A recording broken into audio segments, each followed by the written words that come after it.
Right now, I want to introduce you to a very special guest today.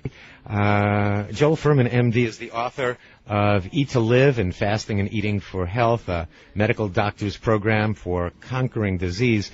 He's a board-certified family physician who specializes in preventing and reversing disease through nutritional and natural methods.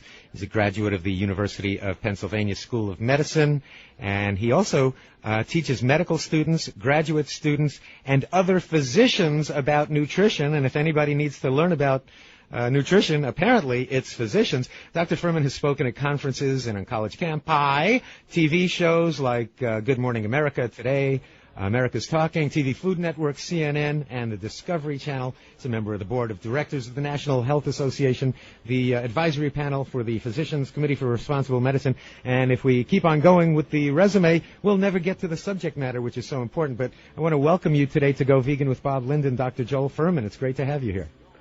Thank you, Bob. Great to be here. Thank you so much. Well, it's a very important book that you have just written, Disease Proof Your Child, Feeding Kids Right.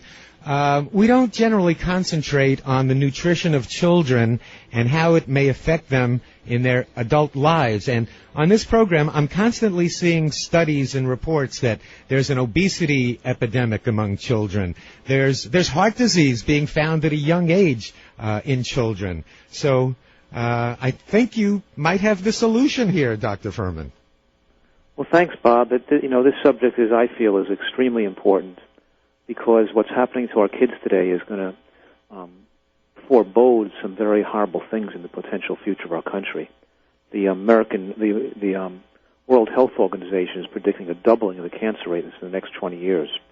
It's not something that is unknown. I mean, we really know what the causes of cancer are, but what's new in the last 5 years in the nutritional literature is that what people don't realize is when you get an adult cancer like breast cancer or prostate cancer or colon cancer or ovarian cancer, people don't know the major factor causing that cancer is what you ate as a child, and that we have an opportunity to essentially dramatically reduce the risk of cancer by changing the way we feed our kids.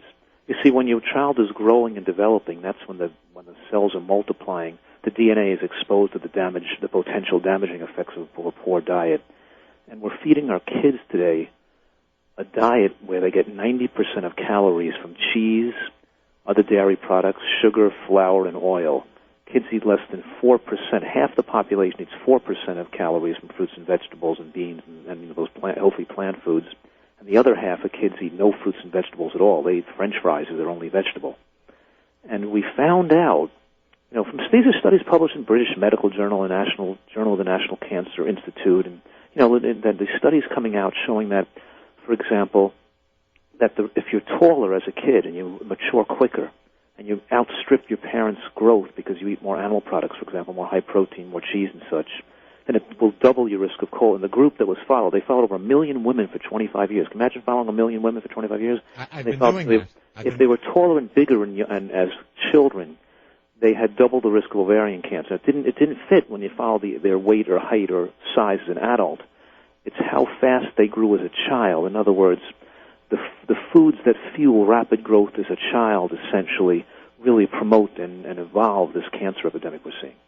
And don't parents say, well, I have to feed my children animal protein for them to grow big and strong?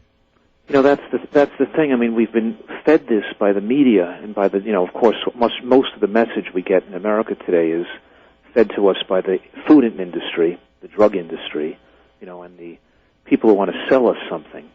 And it's been so mystified, so the Americans are so confused.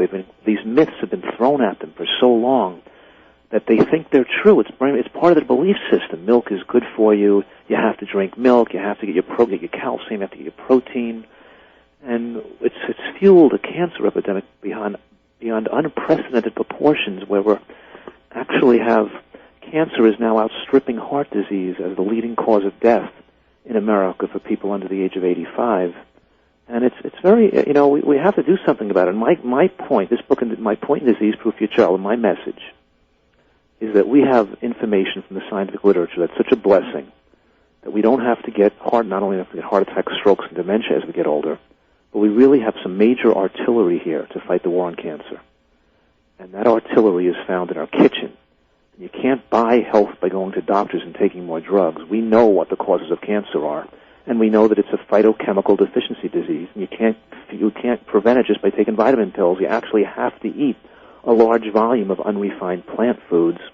And the book Disease Proof Your Child is all about how to change your family over to healthy eating. How do you get your kids to love to eat vegetables?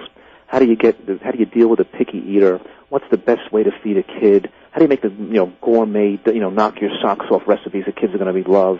How do you change the whole family and move over to this way of eating?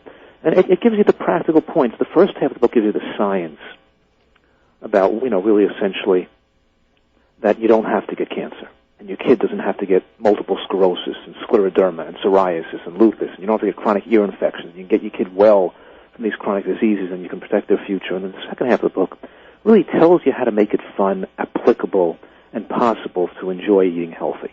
Well, this is an amazing book, and I went through it, and I find the whole book is dog-eared. I have just about every page is it's a reference guide. So oh, really? I just find it amazing.